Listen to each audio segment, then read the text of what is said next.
Big boss Malayalam season 7 അങ്ങനെ live അപ്ഡേറ്റ്സിലേക്ക് പോകാം. ലൈവില് നമ്മുടെ നൂറയോട് ആര്യന് ചെറിയൊരു പ്രണയം. മറ്റൊന്നുമല്ല, നമ്മുടെ ലാലേട്ടൻ ആര്യൻ കദോരിയ എന്ന് പറയുന്ന ഒരു ആക്ടറിനെ ബി ഹൗസിൽ ഇൻട്രൊഡ്യൂസ് ചെയ്ത സമയത്ത് തന്നെ ലാലേട്ടൻ അങ്ങോട്ട് ചോദിച്ചിട്ടുള്ള ഒരു കാര്യമാണ് ഏത് തരത്തിലുള്ള ഗെയിം സ്ട്രാറ്റജിയാണ് ബിഗ് ബോസ് ഹൗസിൽ അപ്ലൈ ചെയ്യാനായിട്ട് പോകുന്നതെന്ന്. അതുപോലെ തന്നെ ഒരു പ്രേമം സ്ട്രാറ്റജി അല്ലെങ്കിൽ ഒരു ലവ് സ്ട്രാറ്റജി തനിക്ക് അപ്ലൈ ചെയ്തൂടെ എന്നുകൂടി ലാലേട്ടൻ അതിനൊപ്പം കൂട്ടിച്ചേർത്തിട്ടുണ്ടായിരുന്നു. തീർച്ചയായിട്ടും ആര്യൻ ബിഗ് ബോസ് ഹൗസിൽ വന്ന ഫസ്റ്റ് ടൈം തൊട്ട് തന്നെ ഈ പറയുന്ന ഒരു ലവ് സ്ട്രാറ്റജി ബിഗ് ബോസ് ഹൗസിൽ ഉണ്ടാക്കിയെടുക്കാനായിട്ടാണ് ഈ പറയുന്ന ആര്യൻ നോക്കിക്കൊണ്ടിരിക്കുന്നത്. അപ്പോൾ ആര്യൻ ഇങ്ങനെ ഓരോരോ കണ്ടസ്റ്റൻസിനെ നോക്കുകയാണ്, ആരെ വേണം, എങ്ങനെ അപ്ലൈ ചെയ്ത് കഴിഞ്ഞാലാണ് ഇതൊരു പുറത്തൊരു കണ്ടന്റ് ആയിട്ട് പോകുന്നത്. ഇത് പ്രേമിച്ച് കെട്ടാൻ വേണ്ടിയൊന്നുമല്ല, ബിഗ് ബോസ് ഹൗസിൽ നിൽക്കാൻ വേണ്ടിയുള്ള കണ്ടന്റ് ആണ് ഈ പറയുന്ന ആര്യൻ കദോരിയെ നോക്കുന്നത്. അപ്പൊ തീർച്ചയായിട്ടും ആരെ പിടിച്ചാലാണ് ഏറ്റവും കൂടുതൽ കണ്ടന്റ് കിട്ടുന്നതെന്ന് ആര്യൻ ഇങ്ങനെ ആദ്യ ദിനം തൊട്ട് തന്നെ നോക്കിക്കൊണ്ടിരിക്കുന്ന ഒരു കാര്യമാണ്. അപ്പോൾ ആര്യന്റെ ലിസ്റ്റിൽ തീർച്ചയായിട്ടും നമ്മുടെ റെന ഫാത്തിമ ഉണ്ടായിരുന്നിട്ടുണ്ടായിരുന്നു.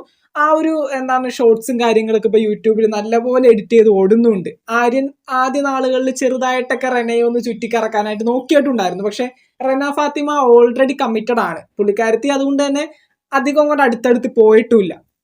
അപ്പൊ തീർച്ചയായിട്ടും അടുത്തതായിട്ട് ആര്യന് ഏറ്റവും കൂടുതൽ കണ്ടന്റ് കൊടുക്കാനായിട്ട് പറ്റുന്നത് ആദില, നൂറ. ഇവരിൽ ആരെങ്കിലും ഒരാളെ കയറി അങ്ങ് പ്രേമിച്ചു കഴിഞ്ഞാൽ തീർച്ചയായിട്ടും ബി ഹൗസിൽ ഒരു ഇഷ്യൂ ക്രിയേറ്റ് ചെയ്ത് ഒരു കണ്ടന്റ് ഉണ്ടാക്കിയെടുക്കാനായിട്ട് ആര്യന് തീർച്ചയായിട്ടും സാധിക്കും. അത് തന്നെയാണ് ആര്യൻ ഇപ്പൊ നോക്കിക്കൊണ്ടിരിക്കുന്നത്. ഇന്ന് നമ്മുടെ ആര്യൻ ഈ പറയുന്ന നൂറയെ നോക്കിക്കൊണ്ട് ഇട്ടിരിക്കുന്ന ഡ്രസ്സ് കൊള്ളാലോ, കാണാൻ ഇന്ന് ഭയങ്കര ലുക്കായിട്ടുണ്ട്, എനിക്ക് കണ്ടപ്പോൾ തന്നെ ഭയങ്കരമായിട്ട് അങ്ങോട്ട് ഇഷ്ടമായി എന്നൊക്കെ പറഞ്ഞ രീതിയിൽ ആര്യൻ ഇങ്ങനെ ചൂണ്ടയിട്ടോണ്ടിരിക്കുകയാണ്. അപ്പൊ തീർച്ചയായിട്ടും ആദിലയും നൂറയും ഒരൊറ്റ കണ്ടസ്റ്റന്റാ. അപ്പൊ തീർച്ചയായിട്ടും ഇവരിലോട് ആരോടെങ്കിലും ആര്യൻ ഇഷ്ടമാണെന്നുള്ള കാര്യം അവരെ ഒന്നങ്ങോട്ട് പ്രപ്പോസ് ചെയ്ത് അതിന്റെ പുറകെ ഒന്ന് പോയി കഴിഞ്ഞിട്ടുണ്ടെങ്കിൽ തീർച്ചയായിട്ടും അവരൊരു അടി വരും. ആദിലയും നൂറയും ആര്യനും തമ്മിലൊരു മറ്റൊരു ട്രയാങ്കിൾ ഫൈറ്റ് വരും. ആ ഒരു ഫൈറ്റിന്റെ ഭാഗമായിട്ട് ആര്യൻ വിചാരിച്ച പോലെ ഒരു കണ്ടന്റ് ബിഗ് ബോസ് ഹൗസിൽ ഉണ്ടാക്കിയെടുക്കാനായിട്ട് തീർച്ചയായിട്ടും സാധിക്കും.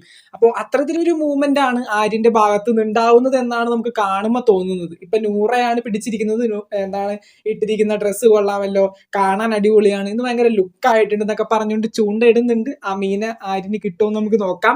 എന്തായാലും മീൻ പിടിക്കുന്നതിന് മുമ്പ് അതിലെ കയറി വെട്ടും ചൂണ്ട. അപ്പൊ തീർച്ചയായിട്ടും ഒരു ഇടിക്കുള്ള ഒരു വക കാണുന്നുണ്ട്. അത് വെച്ചിട്ട് ആര്യൻ ബിഗ് ബോസ് ഹൗസിൽ അത്യാവശ്യം കണ്ടന്റ് ഉണ്ടാക്കുകയും ചെയ്യും. ആര്യന്റെ ഫസ്റ്റ് മുതലേക്കുള്ള ഒരു ഗെയിം പ്ലാൻ തന്നെ ഈ പറയുന്ന ലവ് സ്ട്രാറ്റജി തന്നെയാണ്. അത് ഒരാളെ കാണുമ്പോൾ നമുക്ക് മനസ്സിലാവും. തീർച്ചയായിട്ടും നമുക്ക് നോക്കാം എന്തൊക്കെയാകുമെന്ന്. ബിഗ് ബോസ് മലയാളം സീസൺ 7 ബന്ധപ്പെട്ടുകൊണ്ട് ലൈവ് അപ്ഡേറ്റ്സിനായിട്ട് ചാനൽ ഇതുവരെ സബ്സ്ക്രൈബ് ചെയ്യാത്തവർ ഒന്ന് സബ്സ്ക്രൈബ് ചെയ്ത് സപ്പോർട്ട് ചെയ്യുക. വീഡിയോ ലൈക്ക് ചെയ്ത് കാണുന്നവർ ഒന്ന് ലൈക്കും കൂടി ചെയ്തേക്കാം. നമുക്ക് മറ്റൊരു വീഡിയോ വീണ്ടും കാണാം. താങ്ക്